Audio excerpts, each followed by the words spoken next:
In September 1939, Hitler invaded Poland. It brought a further 3,350,000 Jews under his control.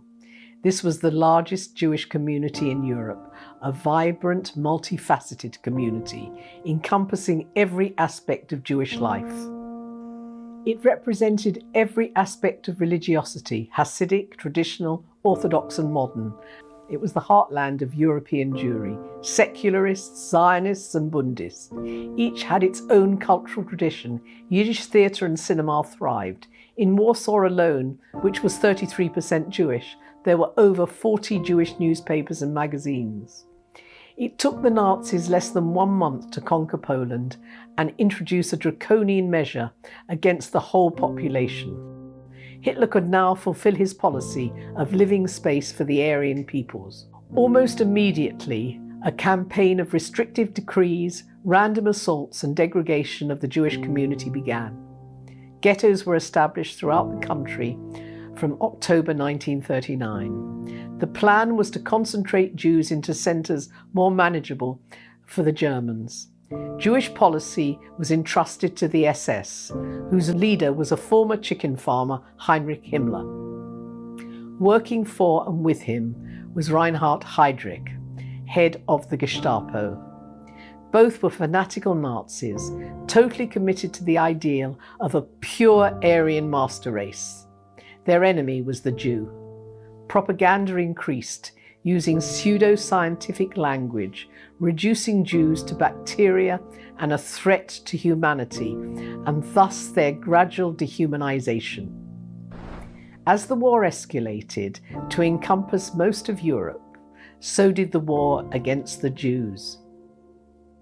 In August 1939, the Western world had been stunned by a non-aggression pact between Russia and Germany. Two sworn ideological enemies. It had brought Hitler time to conquer most of mainland Europe. 1941, the Nazis invaded Russia. They launched an offensive across an enormous front. Following them into battle went the Einsatzgruppen. They were an elite volunteer unit of the SS. The majority had doctorates from the major universities, and one of the leaders was a pastor. These masters of the world were entrusted with a sacred task, the shooting of every Jewish man, woman and child they could find. These 4 battalions were made up of 3,000 men in total. They were responsible for the murders of over 1 million people. An order of the day from Field Marshal von Reichenau, 10th of October 1941. The normal rules of war do not apply in the East. For this reason, the German soldier must show full understanding of the necessity of the severe but just atonement being required of the Jewish subhumans. The reports back to headquarters were written in unemotional language, recording the exact number of victims with statistical breakdowns. They also liquidated communist officials and partisans. They were assisted in some cases by the regular German army and police battalions. The Germans found willing, enthusiastic auxiliaries, particularly in Latvia, Lithuania and Ukraine. One of the worst massacres took place just outside Kiev, where in 2 days 50,000 Jews were murdered and buried in a local ravine. The brutality and immediacy of the killings took a psychological toll even on the lords of the earth, and bullets were expensive. A new solution had to be found. The Nazis were already implementing the euthanasia plan, the murder by gas of their physically and mentally ill. This method was now switched to the Jews. Mobile gas vans were employed, which could kill up to 40 people per operation.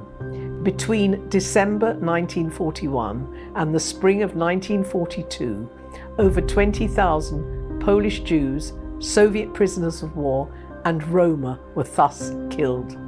This was not efficient enough, and a new, more sanitized, industrial, bureaucratic program had to be implemented. Actual factories of death were established.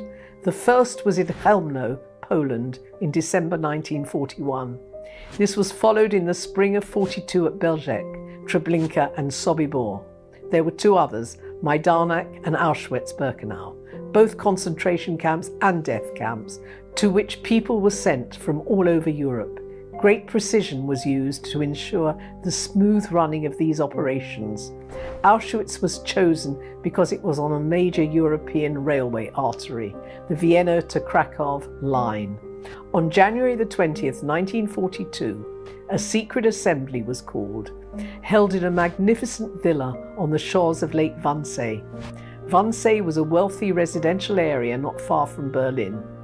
The meeting was convened by Reinhard Heydrich and coordinated by his functionary, the arch-bureaucrat Adolf Eichmann. They called together administrative leaders of the various departments of state. They discussed the implementation of the murders of the Jews of Europe. It was retroactive because the extermination process had begun with Operation Barbarossa, the invasion of Russia. The majority of the men assembled at this conference had doctorates from top German universities, mainly in law. Using cold clinical language, they decided on the practical implementation of the murder of every Jewish man, woman and child in Europe.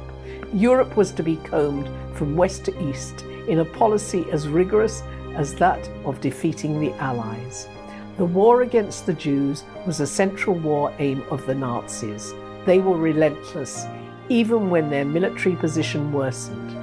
Hitler and his cohorts ignored the self-interested appeals of German industrialists and some army leaders to spare Jewish war workers.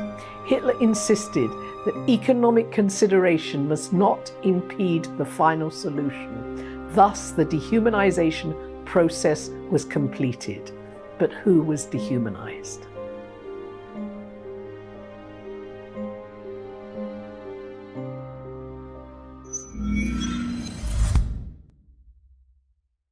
To stay up to date with JTV content, click subscribe here if you're on YouTube and hit the alarm bell. And if you're on Facebook, hit the like button and under following, click See First. If you enjoy watching JTV content and want to help us continue to grow, please consider making a donation to us by clicking here.